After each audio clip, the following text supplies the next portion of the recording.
thinking, and I see a fly on the wall. And I said, gee, what if I had a hero who could stick to walls like an insect?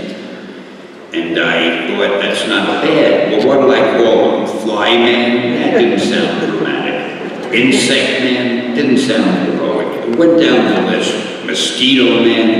And then I said, Spider-Man. Oh boy, that sounded scary. It sounded dramatic.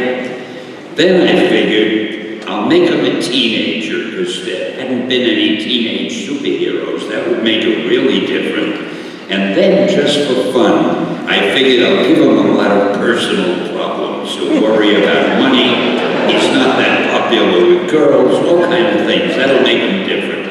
Well, I was so excited about that idea, I ran into my publisher, and I told him, and he said to me, that is the worst idea ever. He said, Stan, you can't call a character Spider-Man because people hate spiders. You can't make him a teenager. A teenager can only be a sidekick. And you can't give him personal problems if he's a superhero. Don't you know what a superhero is? So naturally, I was not too encouraged. But I had the idea in my mind, I didn't want to let it go, and we were killing a magazine. We had a book called Amazing Fantasy, and we were going to kill it. The last issue was about to be published. Now, when you put out the last issue of a magazine, nobody cares what's in it. It's the last issue, the book is dying. So just for fun, I put Spider-Man in that issue and featured him on the cover. A month later, all the sales figures came into the office. And my publisher rushed over to me and he said, Stan, do you remember that character Spider-Man of yours that we both loved so much? I swear. He said, let's make a series of them. And that's how Spidey was born.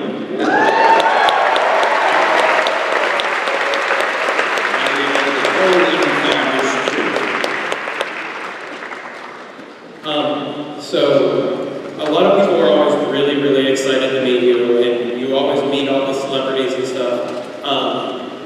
But who have you been excited to meet, whether it be the president or an actor? Who have I excited to? I met a few presidents, actually. I'll tell you a funny story. My whole life consists of funny stories. For some reason that nobody will ever understand, Professor Bush wanted to give me something called the Medal of the Arts. Every year the president gives out a Medal of the Arts to a handful of people. And I was one of them. It was about 5, 6 years ago, I don't know. So I flew down to Washington. Now, what was her name? What was the name of the girl who always co-starred with Errol Flynn in all those movies? Olivia de Havilland. I don't know if you remember Olivia de Havilland, but she also was getting a medal, and she got up to the stage with the president before I did. He put the thing around her neck, and he gave her a little kiss on the cheek, and then it was my turn. So I walked up, he put the thing around my neck, and I don't know what got into me, but I said to him, "You're not going to kiss me too, are you?" He burst out laughing, and I was laughing, and someone took that photo, and I have it in my office, a photo of the president and me laughing like hell, and it looks like we're bosom buddies. We were just, the funniest thing. Then I met President Reagan. We were sitting at a dinner, and I was sitting across from him. He was right here. We're facing each other. Now, he was no longer president. He had given up the presidency about a year ago. So what do you say when you're facing an ex-president? I had to think of something to say to him. So I said, Mr. Reagan, you must feel so relieved that you don't have all the worries of the world on your shoulders anymore. You can relax and be a civilian. And I will never forget, he looked at me, with his eyes shining, and he was so intense, and he said, "No, Stan, I love being president." I mean, I never heard anything like that. It really, so I have a photograph of us talking, and it's a very funny photo, because in the photo, I'm walking over to him, and he's sitting down, and he's looking up at me, like that, and I'm looking down at him. So I like to put little funny word balloons over photos. So over his head, I put a balloon. "Stan, do me a favor." And I'm saying, "Sure, what?" And he says, "Pose for a picture with me." And I have that hanging on my wall too. But so much about presidents, I don't want to sound like I'm name dropping, which I am. All right, guys, we have another question. We have a little one here.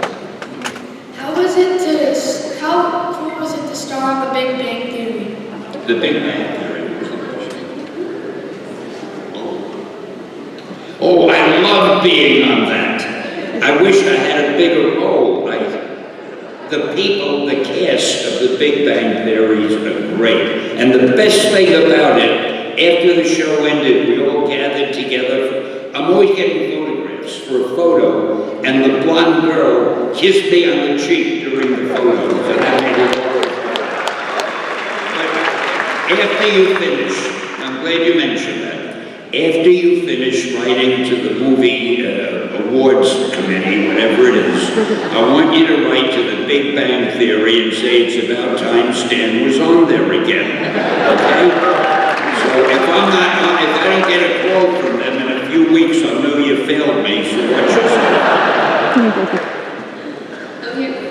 I just wanted to say, Stan, I'm a really big fan, and Spider-Man is my favorite superhero.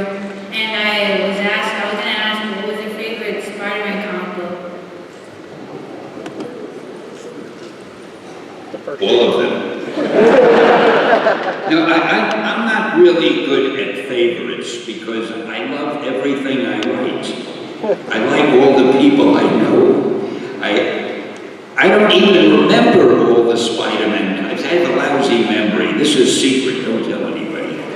But I can't remember all the Spider-Man books I wrote, and I can't remember the ones that other people wrote after me, because obviously when I stopped writing them, I stopped reading them.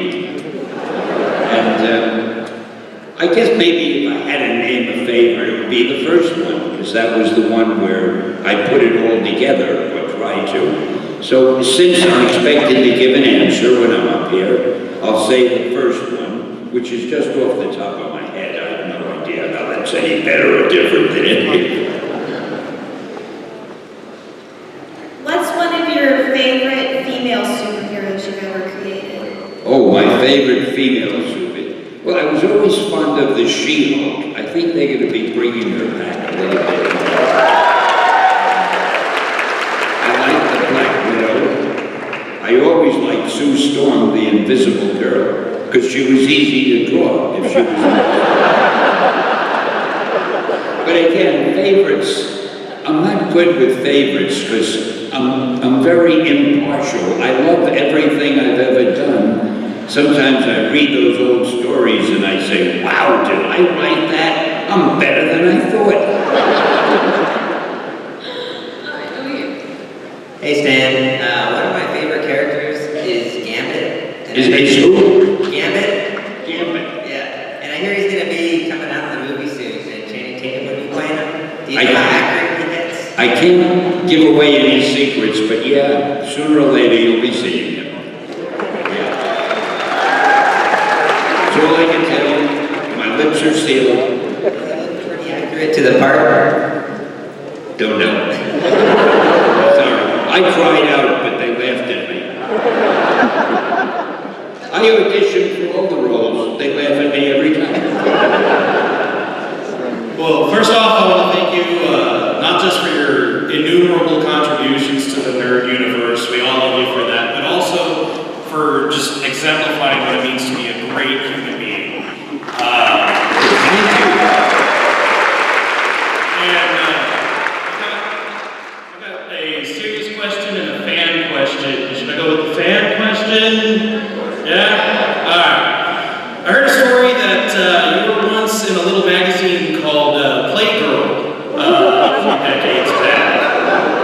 I was just wondering how that happened, how you got approached for that. I was in a magazine called Playboy. Playgirl. I don't know anything about that. That's right. I gotta get a copy. No, I really don't know about Playgirl. I mean, I know about the book, but I didn't know I was in it. What was I doing in Playgirl? Now I'm worried. I think we were writing a story about you. I don't think you were Really? posing. No, Playboy has done a few things about me. It's funny, years ago, I know Hugh Hefner, and he said to me once, we ought to do a Playboy interview with you. And I said, fine. And this was years ago. And then I got a phone call rather, from his editor who said, Stan, we gave up the idea of doing the interview with you because you're not that well known. Your character, Spider-Man, is well known. He's better known than you are. So we're going to do an article about Spider-Man. Well, what the hell? But last year they did an article about me in Playboy. It took all this time for them to come to their senses. Oh, yeah. I grew up reading Golden Age comic books and Silver Age comic books, and the artwork and the tones were different compared to the artwork in nowadays comic books. And I wanted to get your thoughts on that, on the differences between the two, and what do you think? Well, the artwork looks different now because they use computers for the most part to do the lettering and to do the coloring. And that gives, the computerized coloring gives the strips a totally different look. Also, there are different editors now who tell the artist to draw in different ways. And every time you have new editors, you have a new look to the artwork. I loved the old artwork, which is a little more cartoony. The artwork today I love also because it's like paintings. Real illustration. So I love them both. I mean, but I will admit today's comic books do have a different look than the ones when I was doing them. And whether you prefer one or the other, that's just a matter of individual taste. Hey, see, I can be serious. I think it's serious also. I want to remind everybody that we have about 5 more minutes left, so we'll see how many questions we can get. I'm just getting started. I'm sorry. Apple has requested that we try and stay on schedule, but we're going to try and fit as many in, so let's head over here. Hi, Stan. I learned how to read from the comic books, and one hero that I really gravitated towards was Daredevil. And like since the beginning, you had him fighting people. Like in the second issue, you had him fighting Electro, and then later the Submariner. And one thing I really love about Daredevil is that he never gives up and stuff. And I was just wondering, what do you remember the most in those early days of creating Daredevil? All I could make out was the word Electro, and he's wondering something. So you clue me in. You want to know, repeat the question, just the question. You're not going to tell me. Go ahead. What was the biggest thing you remember when you created Daredevil?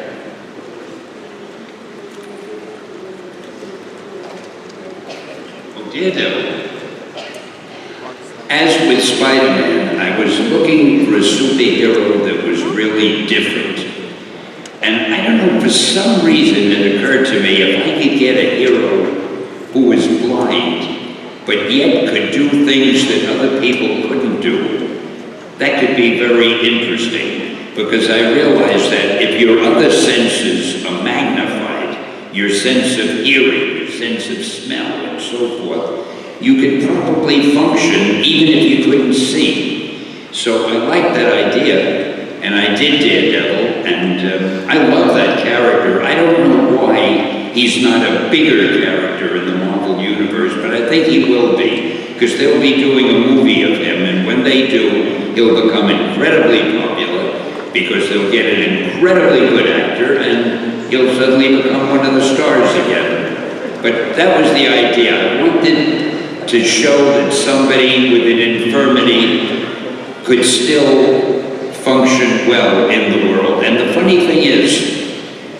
I was a little bit afraid that I'd get letters from charities that had to do with blindness, and they'd say, "Why are you writing this silly thing? You know no blind person can do that. Are you making fun of them?" But rather than that, I got so much mail from different Lighthouse for the Blind type of charities saying, "We love the fact that you have a blind superhero, and all of our people here enjoy it so much, and they feel now they're part of all of this." And so it turned out pretty good, and I'm very happy about it.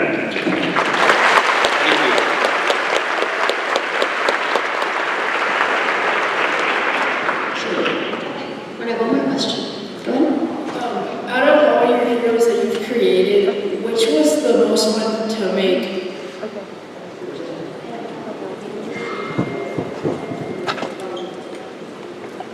Well, that's hard to answer because they were really all fun. The most fun after creating a character is sitting down with the artist and talking about it and saying, "Come on, do some sketches. What would it look like?" And the artist draws a few things and they, "No, I don't like that, I like that." I'll tell you one thing, the one costume that I always hated, it wasn't a costume, I never liked the way Iron Man looked. We never, no matter what artist drew him, in almost every issue, we changed the armor a little bit. I was never happy with it. I never could get and there's no reason why they could do it, I never could get the artist to do it the way he looked in the movie. That armor in the movie is so great, but nobody could draw that.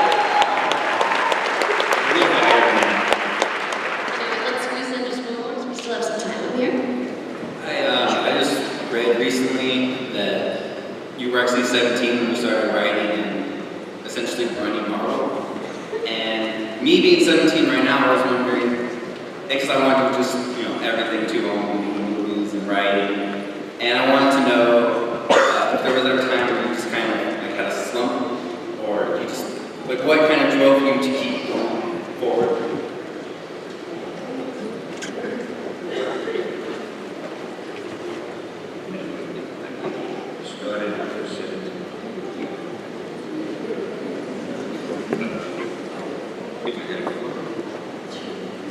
I think the thing that kept me going was greed.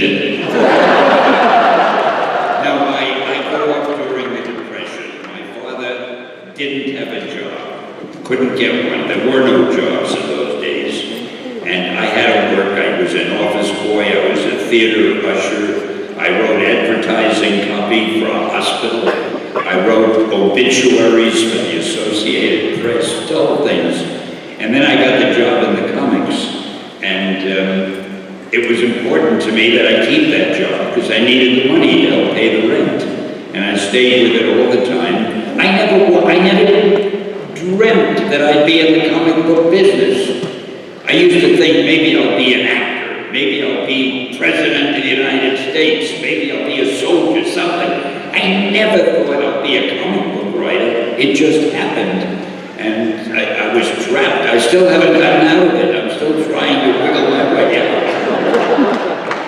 That's going to wrap up our panel today. But before we leave, Stan, I want to know if you have any last remarks for all of your fans. Any last remarks on my part? No, I don't have to tell you this because you're sitting here, so you know it. You are one of the greatest audiences I've ever spoken to. I want to thank you for the kind reception. I want to thank you for your interest. And I wish I could hear better, but I heard some of it anyway. And I love you all. What can I? Oh, there's one more thing I can say. Excellent!